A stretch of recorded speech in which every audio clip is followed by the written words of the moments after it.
리비아 홍수 사망자가 10,000명을 훌쩍 넘겨버렸습니다. 참사가 발생한 리비아 동부 지중해 연안 도시 데르나에서 구조 작업이 본격화하면서 희생자 수가 치솟고 있습니다.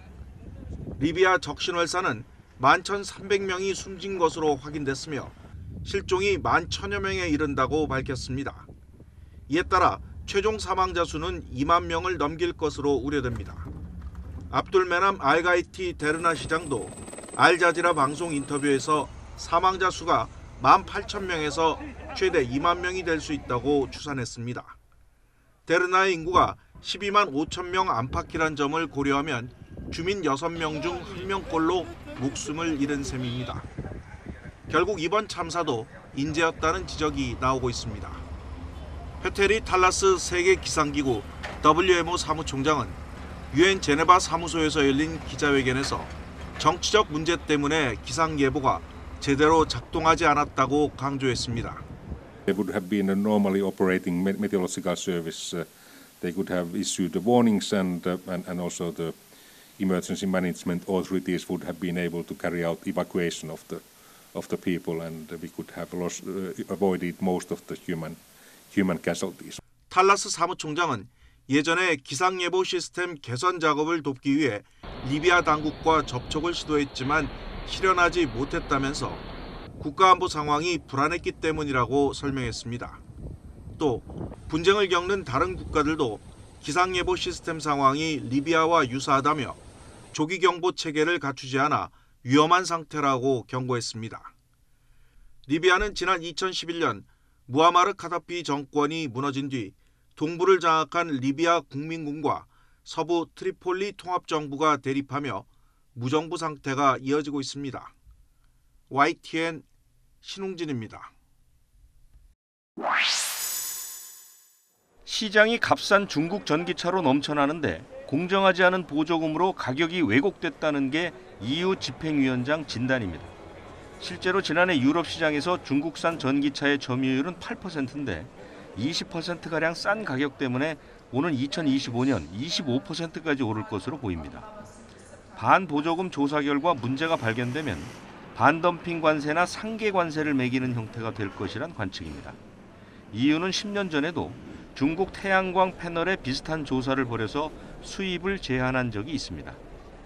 Europe is open to competition, but not for a race to the bottom. We must defend ourselves against unfair practices. EU의 한 해 정책을 발표하는 자리에서 전격적으로 나온 중국 전기차 조사 계획은 유럽 자동차 산업의 위기감이 반영됐다는 평가입니다. 특히 르노와 시트로엥, 푸조 등 자동차 본고장을 자처하는 프랑스는 크게 반기는 분위기입니다. Et l'Europe doit montrer qu'elle est déterminée à défendre ses intérêts économiques, à défendre ses intérêts industriels. De ce point de vue-là, l'ouverture de cette enquête est une très bonne décision que je tiens à saluer. 반면 중국의 보복을 걱정하는 목소리도 있습니다. BMW와 벤츠 등 중국 자동차 시장 점유율이 17%에 이르는 독일은 현지 진출 기업의 보복에 불똥이 튀지 않을까 걱정하고 있습니다. YTN 이재국입니다. 멕시코 의회 청문회에 2개의 관이 놓였습니다. 관 속에는 두 구의 깡마른 미라 형태의 유해가 담겼습니다. 크기는 작은 아기 정도로 신체 구조는 사람과 다를 바 없습니다. 조금 더 자세히 보면 눈, 코, 입의 형태를 갖췄지만 두상은 앞뒤로 지나치게 길쭉합니다. 또 손가락은 각각 3개입니다. 멕시코 언론인이자 이 분야 연구자는 이 유해들이 지구상의 어떤 존재와도 관련 없는 비인간 존재라고 주장했습니다.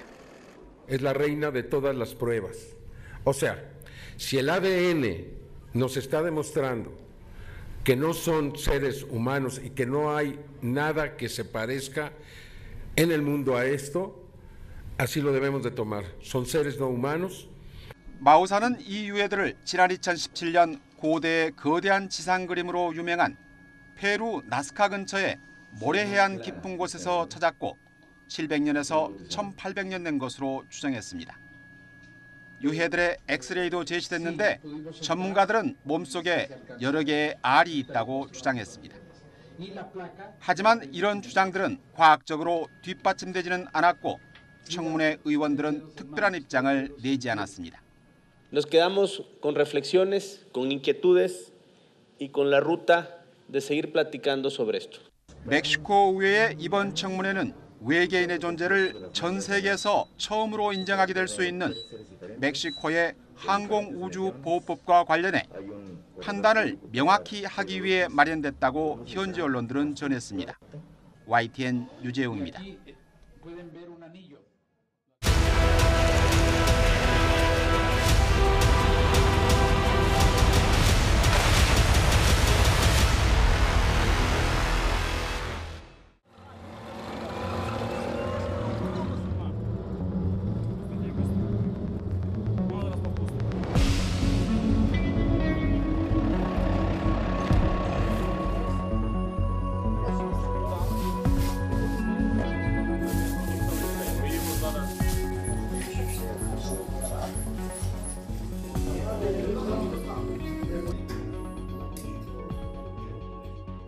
Зараз відбувається штурм, і ми все зробили на отлично.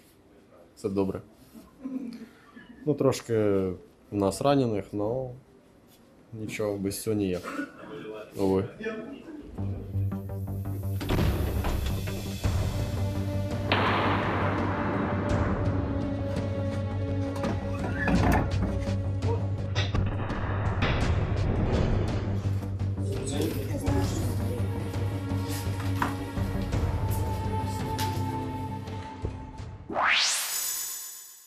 Для спецпризначенців особливо небезпечні та безпілотники ніде не сховаєшся.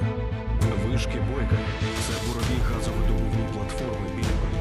Залучався технічних засобів, має облетілося дрова. Самим складним, на мою думку, це було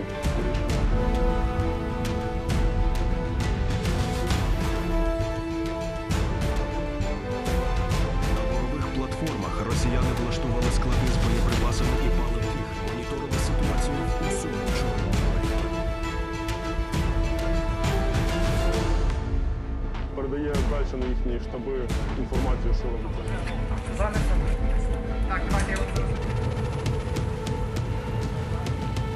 РЛС «Нева» більше не слідкуватиме за нашими діями у Чорному.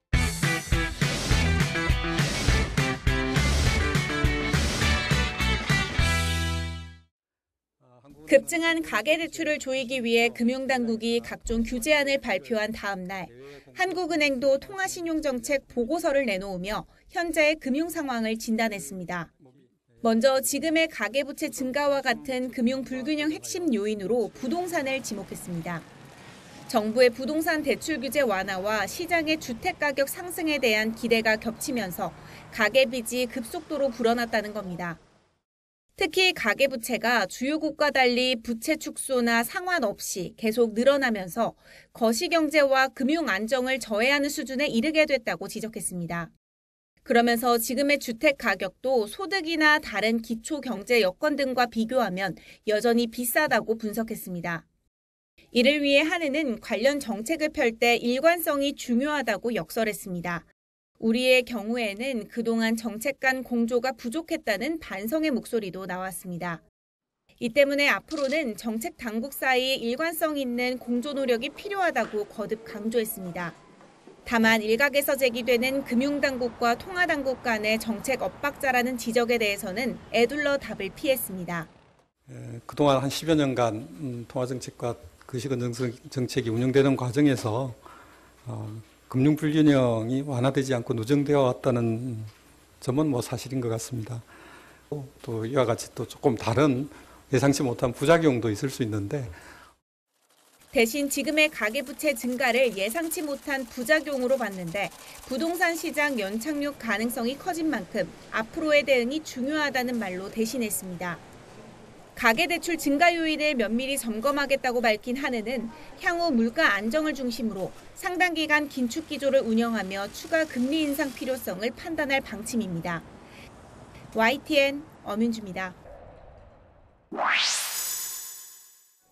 서울의 한 대형마트입니다. 자동차 용품 판매대에 요소수를 팔던 자리가 텅 비었습니다. 2년 전 요소수 대란이 재현될까 우려 속에 내놓기가 무섭게 팔려나가고 있는 겁니다. 요소수를 찾는 손님이 갑자기 늘어나면서 마트는 이렇게 1인당 1개씩 구입을 제한하겠다는 안내문을 내걸었습니다. 요소수 생산 전문 업체가 운영하는 온라인 쇼핑몰에는 판매가 일시 중단됐습니다. 주문이 폭증해 잠시 배송을 중단한다는 공지가 올라왔습니다. 수요가 폭증하는 틈을 타 가격을 2.5배 높게 부른 것도 온라인에 등장했습니다. 상품 문의란에는 한기가 잇따르지만 당장 급하게 필요한 고객들 발길도 이어지는 모습입니다. 주유소 역시 요소수 찾는 손님이 늘면서 재고 확보에 나서고 있습니다. 정부는 중국이 비료용 요소 수출을 중단한다는 보도 다음 날 요소수 수요가 평소의 5배까지 치솟았다가 현재는 2배 수준으로 내려간 것으로 보고 있습니다. 요소수 대란 학습 효과에 따른 일시적 수요 증가로 보고 시간이 지나면 안정될 거라며 진화에 나섰습니다. 2년 전과는 달리 중국의 공식적인 조치가 아니고 재고와 대체 수입선도 확보하고 있습니다. 기업과 함께 상황을 점검하면서 시장 안정에 최선을 다하겠습니다. 다만 2년 전 대란 이후 요소 수입망 다변화에 힘을 쏟지 않은 점이 지금의 불안을 낳은 것 아니냐는 비판이 일각에서 나오고 있습니다. YTN 양일혁입니다. 1년 전 영무원이 전 직장 동료의 스토킹에 시달리다 잔인하게 살해당한 신당역 사건. 가해자 전주환은 피해자가 스토킹 범죄에 합의해주지 않자 앙심을 품고 끔찍한 살인을 벌였습니다. 신당역 사건을 계기로 법 개정이 이루어지면서 지난 7월부터는 피해자의 합의 여부와 상관없이 가해자를 처벌할 수 있게 됐습니다. 그러나 이 같은 변화에도 불구하고 스토킹 범죄는 끊이질 않습니다. 더불어민주당 권인숙 의원실이 경찰청에서 제출받은 자료를 보면 올해 들어 지난달까지 경찰에 검거된 스토킹 피의자는 7,500여 명으로 나타났습니다. 특히 경찰과 법원의 명령을 어기고 피해자에게 다시 접근하는 경우도 적지 않습니다. 경찰이 직권으로 접근 금지를 명하는 긴급 응급조치의 위반율은 11%, 법원이 경찰의 신청을 받아 구금까지 할 수 있는 잠정조치 위반율은 8%에 달합니다. 긴급 응급조치나 잠정조치를 위반하면 많게는 2년 이하의 징역 또는 2천만 원 이하의 벌금에 처하는데도 이를 위반하고 위협하는 겁니다. 그나마 이 같은 조치도 피해자가 수사기관을 통해서만 신청할 수 있고 최장 9개월까지만 가능하다는 점도 한계로 꼽힙니다. 특히 최근 스토킹이 살인사건으로 이어지는 등 중대범죄란 인식이 커졌는데도 올해 상반기까지 스토킹 범죄의 실형 선고율은 15%로 지난 한 해와 비교했을 때 7%포인트나 줄었습니다. 반면 올해 상반기 집행유예 선고율은 34%, 벌금형은 27%로 실형 선고율보다 2배가량 높았고 지난해보다 소폭 늘기까지 했습니다. 전문가들은 스토킹 범죄 피해를 줄이려면 접근 금지 가능 기간을 늘리고 피해자가 직접 법원에 접근 금지를 요청할 수 있도록 법 개정이 필요하다고 강조합니다. 피해자에게 청구권을 주고 또 잠정 조치도 지금은 9개월로 되어 있는데 최대 그 기한을 조금 늘려야 된다고 생각합니다. 또 스토킹 범죄는 피해자에게 큰 고통을 안기고 더 큰 범죄로 이어질 수 있는 만큼 실형 선고율을 높여 재범을 막아야 한다고 말합니다. YTN 김다현입니다.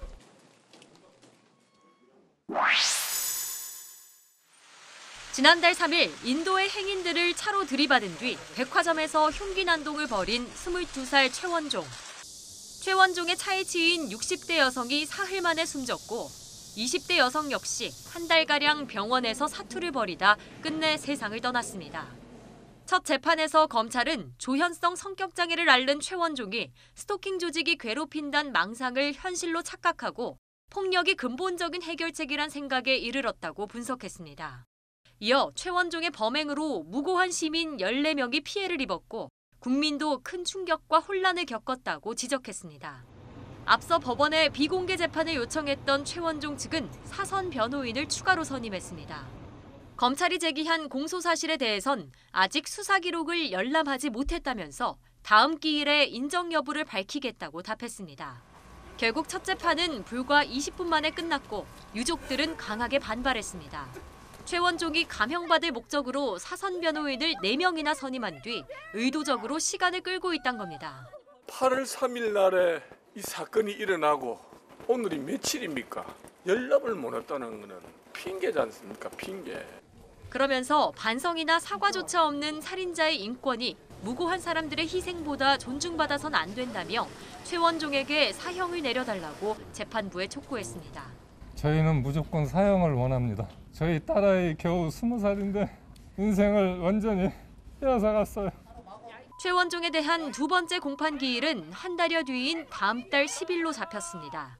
YTN 황보혜경입니다. 서울 강남 한복판. 경찰관이 문신을 한 운전자를 향해 테이저건을 겨눕니다. 30대 남성 A씨는 고가의 벤틀리 차량을 몰다가 달리던 택시를 들이받았습니다. 음주운전이 의심된다는 신고를 받고 출동한 경찰을 피해 달아나다 사고를 낸 겁니다. A씨는 음주 측정을 거부하고 차에서 버티다 차량 밖으로 나왔습니다. 밖에 펑 소리가 나서 밖에 쳐다보니까 사고가 나 있었고, 그냥 제가 본 장면은 그냥 경찰들이 테이저건 쏘려고, 테이저건은 자기가 어떻게 갖고 있는 거니까 그냥 항복하는 엎드려서. 경찰 조사 결과 A씨는 면허가 취소된 상태에서 차를 몰다 사고를 낸 것으로 확인됐습니다. 검거 당시 A씨의 상태를 의심한 경찰은 마약 간이시약 검사를 했지만 결과는 음성이었습니다. 경찰은 정확한 마약 투약 여부를 확인하기 위해 정밀 검사를 진행할 방침입니다. 또 A씨를 음주 측정 거부 혐의로 입건하고 구속영장 신청도 검토하고 있습니다. YTN 임혜진입니다. 지난 5월 10일 낮 경기 수원시 호매실동 어린이 보호구역에서 하굣길에 건널목을 건너던 초등학교 2학년 고 조은결 군이 시내버스에 치여 숨졌습니다. 버스기사 50대 최모 씨는 앞버스와 배차 간격을 좁히려 빨간불에도 멈추지 않고 우회전하다가 사고를 낸 것으로 조사됐습니다. 최 씨는 스쿨존에서 교통사고를 내 어린이를 다치거나 숨지게 하면 적용되는 민식이법으로 구속 기소됐고 사고 넉 달여 만에 1심 선고 공판이 열렸습니다. 재판부는 최 씨가 정지 신호를 지키고 건널목에서 잠시 멈추는 등 어린이 보호 의무를 다했더라면 충분히 막을 수 있는 사고였다고 판단했습니다. 이어 7살 조군이 꿈을 펼치기도 전에 생을 마감하면서 가족들이 받은 충격과 고통은 헤아리기도 힘들다며 최 씨를 질타했습니다. 다만 최 씨가 범행을 인정하고 반성하는 데다 제한 속도를 어기거나 술을 마신 상태도 아니었다는 점 등을 고려했다며 징역 6년을 선고했습니다. 사법부의 앞선 판단과 비교하면 가벼운 형량은 아닙니다. 지난 2020년부터 지난해 6월까지 민식이법 위반으로만 기소된 사건은 모두 165건. 이 중에 어린이를 다치게 한 게 162건이었는데 1심에서 실형이 선고된 건 6건 뿐입니다. 심지어 어린이를 숨지게 한 3건에서는 유족과 합의했다는 이유 등으로 모두 징역형의 집행유예가 선고됐습니다. 하지만 재판에 참석한 고 조은결 군의 유가족은 선고 직후 판결을 받아들일 수 없다며 오열했습니다. 비슷한 사고가 재발하는 것을 막기 위해서라도 더 무거운 처벌이 내려져야 한다고 강조했습니다.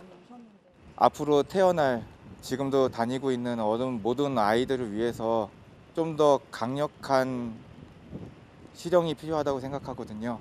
그래야지 제가 나중에 은결이를 만났을 때 제가 좀 편할 것 같아요. 최 씨에게 징역 15년을 구형했던 검찰은 판결문을 검토한 뒤 항소 여부를 결정할 방침입니다. YTN 김태원입니다. 여성 얼굴이 어린아이 대변으로 범벅입니다. 휘어져 버린 안경에도 옷 여기저기에도 묻었습니다. 세종시 어린이집 교사 A씨는 지난 10일 학부모한테 아이 대변이 묻은 기저귀로 폭행을 당했다며 경찰에 고소장을 제출했습니다. 똥기저귀를 펼쳐가지고 얼굴에다가 밀어붙이고 가격을 하면서 이제 얼굴에다 이렇게 비볐다. 기저귀 폭행 소식을 접한 누리꾼들은 화가 난다는 반응이 많았습니다. 세종 지역 온라인 커뮤니티에도 비상식적인 행동에 대한 질타와 함께 보육교사들이 지금보다 더 존중받아야 한다는 성토가 이어졌습니다. 부모가 그렇게 사회에서 비상식적인 행동을 하는 걸 보고 자란다면 아이에게도 결코 좋은 영향을 끼칠 수 없겠다는 생각이 들었습니다. 공분이 커지자 원생 부모 측은 폭행 행위가 잘못이었다고 인정했습니다. 다만 해당 어린이집에서 아이를 어두운 골방에 혼자 재우는 등 정서적 학대를 해 아동학대 신고를 했던 거라고 밝혔습니다. 답답한 표현을 뒤로 넘어가면서 머리를 박으면서 한다든지 소리를 지른다든지 장난감을 가지고 놀다가 두드린다든지 이런 이상한 행동을 할 때 이런 상황에 교사가 연락도 없이 아이 동생이 입원해 있는 병원에, 그것도 외부인 출입이 금지된 입원실에 막무가내로 들어온 것을 보고 감정이 폭발했다고 해명했습니다. 경찰은 폭행건과 아동학대건을 각각 담당 부서에 배정해 수사하고 있다고 밝혔습니다. YTN 양동훈입니다. 2021년 4월 초등학교 2학년 담임교사인 A씨는 수업 시간에 페트병을 가지고 노는 반 학생에게 주의를 줬습니다. 이후에도 같은 행동이 반복되자 A 교사는 학생 이름을 칠판 레드카드 부분에 붙였고 방과 후 10여 분 동안 교실을 청소하도록 했습니다. 그런데 바로 그날 학생의 학부모가 교무실로 찾아와 쓰레기를 줍게 한 것은 아동학대라며 담임 교체를 요구했고 교실에 있는 A 교사에게도 항의했습니다. 다음 날부터는 아이를 학교에 보내지 않고 A 교사가 병가를 냈을 때만 등교시키는 등 사실상 등교를 거부했습니다. 물병 사건이 있던 날부터 쏟아진 담임 교체 요구만 최소 8번에 학교 방문이나 문자, 전화 항의도 잇따랐습니다. A 교사는 기억 상실과 불안 등에 시달린 끝에 학부모 B씨가 교권을 침해했다고 신고했고 학교 교권보호위원회는 만장일치로 B씨에게 반복적인 부당한 요구를 중단하라는 통지서를 발송했습니다. B씨는 이 처분에 불복해 소송을 냈는데 1, 2심 판결은 엇갈렸습니다. 1심은 반복적인 담임 교체 요구가 부당한 교권 침해라고 봤지만 2심은 레드카드 벌점제가 아동에게 창피를 주는 잘못된 교육이었다며 B씨 손을 들어준 겁니다. 하지만 대법원은 다시 판결을 뒤집고 A 교사의 손을 들어줬습니다. 재판부는 학부모의 의견 제시는 교사를 존중하는 방법으로 이뤄져야 하고 만약 문제가 있더라도 무조건 담임 교체만 요구하는 것은 부당하다고 판단했습니다. 또 레드카드 벌점제를 비롯한 A 교사의 직무 수행도 정당한 교육 활동에 포함된다고 판시했습니다. 학부모의 담임 교체 요구는 교육 방법을 고치는 것만으로는 문제가 해결되지 않는 비상 상황에만 허용된다는 건데 대법원이 이런 법리를 내놓은 것은 이번이 처음입니다. 정당한 교육 활동에 대한 반복적이고 부당한 간섭은 허용될 수 없다는 점을 처음으로 명시적으로 선언한 판결입니다.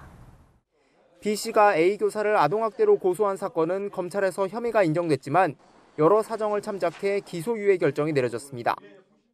대법원의 이번 판결은 일단 교권 침해 사례와 교사들의 극단 선택으로 몸살을 앓는 일선 교육 현장에 적지 않은 영향을 미칠 것으로 보입니다.